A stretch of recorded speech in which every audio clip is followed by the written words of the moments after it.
Hi, everybody. So I did Among the Bros, written by Max Marshall, and this is a fraternity crime story that is like just a crazy drug ring that happened at the College of Charleston in 2016, I believe. So what really got me hooked was on the third page of the book, and it said, I learned about Mikey Schmidt thanks to a press conference held during the 2016 College of Charleston summer break. Standing under a photo of $100 bills, Charleston's chief police, Greg Mullen, announced one of the largest busts in the city's history, a 6-month collaboration between local police, state law enforcement, the DEA, the FBI, and the U.S. Postal Service. Chief Mullen pointed to a row of tables to show what they'd seize. 5 pounds of marijuana, 1.5 pounds of cocaine, 7 firearms, a TACTI grenade launcher, $214,000 in cash, and 43,000 pills worth $150,000, which is just like absolutely mind-boggling. So there are a lot of characters in this book, but there are like too many to name that just aren't that relevant. But the most important is Mikey Schmidt. He is like the first person named in the book, like literally probably I think it's the first word, and he's very short. He's just a short guy. And in high school he was like a drug dealer, kind of. He would just like get people's stuff, but then when he got to the College of Charleston his freshman year, he started selling fake IDs with this one rando guy, and they basically just made people fake IDs and charged like an insane amount for them, because all the people at the College of Charleston, or at least most of them, were pretty well off, and they still are. But the way Mikey meets Rob, which is like another very main character, he's another main character, is at like a Greek preview, and Mikey originally wanted to join like one of the top houses at the College of Charleston, which is known for like their insane parties. Like one of their parties is at it's like a weekend long thing in like a mountain or like a forest or something, and they rent a house, and like they just like people literally like they're throwing knives at headboards where like girls are sleeping. Like it's crazy. But he looks at the Kappa Alpha order, and that's how he meets Rob. Rob invites them to his house. It's called it's on Montague Street, I believe, and they basically just go and smoke weed and all that fun stuff to them, I guess, and like Mikey and Rob just get very close. And so Rob is the president of the Kappa Alpha Order, and pretty much that's how they kind of get linked. Mikey kind of starts joining him in all his shenanigans and selling drugs, which was weed at the very start, and then that later goes into more like Xanax, Coke, all that kind of stuff. And then Max Marshall is the journalist and the narrator of the whole book. He went to Columbia University, and he was a Delta Sigma Phi, and he uses like a very journalistic approach to this whole book. He interviews people, tells their stories, all this kind of stuff, while still being involved in like relating all these college party and like college social life experiences to his own. And yeah. So now on to the plot. Summary. So 2013, Mikey Schmidt arrives as a freshman to the College of Charleston, and he starts to play, and he pledges Kappa Alpha, and him and Rob start, he joins Rob in dealing to, like, people in his fraternity, people in, like, that outer circle fraternity life, and just they keep getting more advanced, and that happens after Mikey failed out of his first year. His mom and stepdad were not very happy about that. Obviously, if I had kids, I wouldn't be very happy if they failed out at a very expensive college either. But Mikey then, like, he gets a job as a valet person and kind of works his way up. It kind of wasn't going too hot at first. He was just kind of in, like, he worked valet for a club, but, like, he didn't get any of the good, like, the people you want to get business from. It was just kind of like your average, oh, I need valet parking whenever you go to, like, the mall at Christmas time, or a hotel, you know what I mean? But he eventually gets bumped up to VIP parking, where he, like, meets this guy who's getting his car valeted, and it's just, like, he's not very nice to Mikey, and Mikey literally steals drugs out of his car, and it's like, I can tell you where to get this, and yada, yada, yada.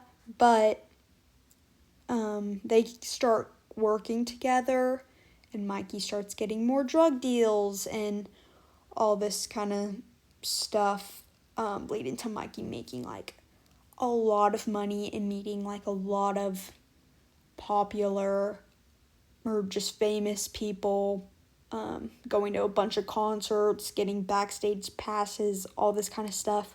And so since he's making so much money, he comes and, like, visits Rob at the College of Charleston, and will, like, he started hazing, like, the freshman pledge class, and just was kind of like he never left, but he did.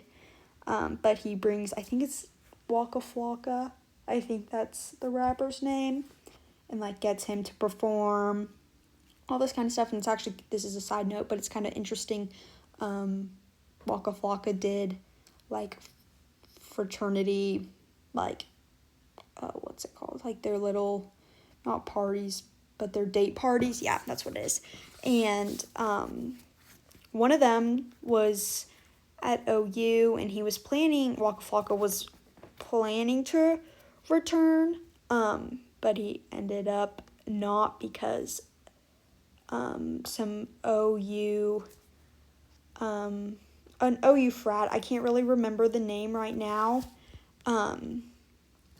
they basically made up a rap and said very racist things, about the diversity of their fraternity, and so that kind of put the end of Waka Flocka doing fraternity, like, private concerts. Anyway, so this whole book just zooms in into, like, the growth of Xanax and, like, the college age. So it kind of emphasizes and shows how, like, people, and even, like, direct quotes from people in Greek life and all that kind of stuff, how they would take Xanax, one, to, like, kind of get the hangover to go away, but also, like, to drink, because it made your drunk be, like, even better, and you wouldn't remember anything, but you could still have, like, a really good time, which doesn't sound very fun, but, you know,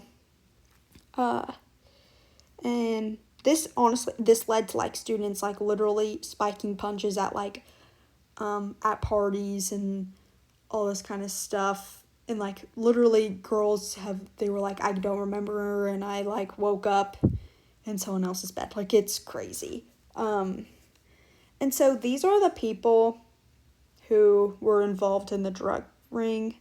A lot of them involved. This one is Mikey, I believe, and I think this one's Rob. So as the drug ring grows, I've kind of already mentioned all this, but Mikey starts dealing with a dude named Uncle, and they just like create like a, even like outside of Atlanta, outside of South Carolina,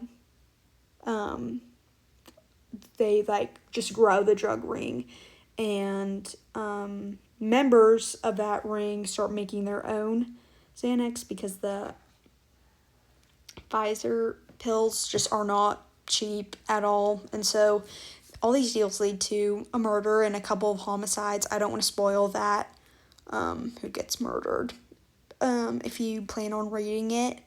And then after all this happened, after they were busted, the Kappa Alpha order was temporarily closed. It is open now, and those involved are eventually released from jail. I believe Mikey's still serving, and the person who committed the murder are still serving. But yeah. So this is structured in a journalistic narrative, and it goes in chronological order. So like Mikey from the time he enters to the time he is arrested, like the time he enters college, and all the sequence of events when the drug ring started getting more advanced. It also has flashbacks to like past parties, just crazy events that happened because of all these like Xanax and all the drugs consumed in like college social life there, especially like not even there, just around college campuses around America. And Max Marshall just interviews criminals involved in the drug ring. Like he even gets to talk to Mikey, even though he is in jail and he's not allowed to have outside communication. Mikey gets a phone, like he smuggles in a phone, and is able to have conversations with them, like literal text messages, one-on-one. And then parents of those who were affected by this specific drug ring, kids who died in it, their children's stories, how like great kids they are, and that they didn't know, which is pretty sad, actually. So reading this, reminded me of the movie Animal House, which is just like a fraternity movie from a little while back, but it's just like, just focuses on fraternities and the college party culture, which is like really intense. Like it is not from the week for the week. These college kids are drinking a bunch and they're rule breaking, just like what's going on in what was going on at the College of Charleston around this time, and still just everywhere else. They're not really related in the drug ring way, but they both highlight like the party culture and the rebellious behavior that occurs with just college social life. Like it's crazy. So the academic response after this is that it was a pretty smooth read. I liked how it followed like everything chronologically, and it was very detailed, which was nice because the stories need that if you want to understand who's talking, who this person is, why they're important to the story. But if you were to read it, I would definitely say that you need to pay really close attention, because a lot of people come up and stories come up that you'll go 2 chapters, you'll be like, wait, which person is that? Because there are so many people involved. But I really liked the journalistic approach to it. There's interviews, there's dates, text messages. I like how they do. It was in there, and it's like, say like College of Charleston, Pi Beta Phi says blah, blah, blah, blah, blah, or University of Oklahoma, Alpha Phi, all that kind of stuff, like in direct quotes, and it's like how party culture was just actually still is crazy, but like especially when the height of all this, how drugs just really affected their culture.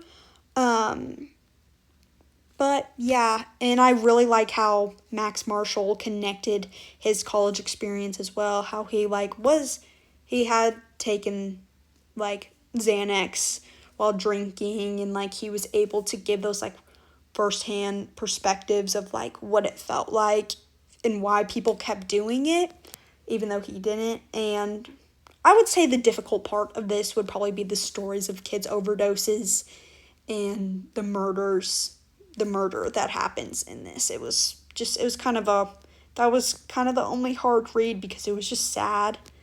Um, and my recommendations and final thoughts, if you are someone who loves true crime and a journalistic style of writing, the story is like what you need. It goes like full throttle into the insane college culture and is also just super informative with like what is expected when you're at like a high-end college and big Greek life and just insane party culture, because it is insane. Um, but I reading this, I was just like, literally my eyes were just like, I felt like they were gonna pop out of my head. I was like, this is actually insane. Just the amount of the size of this drug ring. I mean, like, it was stretching pretty much across America, and the amount of pills they were producing and selling, like, I can't even imagine how much money they had in their bank accounts. Like, it was just, everything was just crazy. And it kind of gave me, like, a perspective of, like, what happens in college and, like, party life. Because I know now what I kind of need to stay away from. I mean, you always hear people about, like, there's drinks being spiked, and that does scare me, so gotta be, a little cautious there. But anyways, this book, I had a really, like, I enjoyed reading it. It, like, kept me on my toes, even though I kind of know the story, but I definitely recommend it. So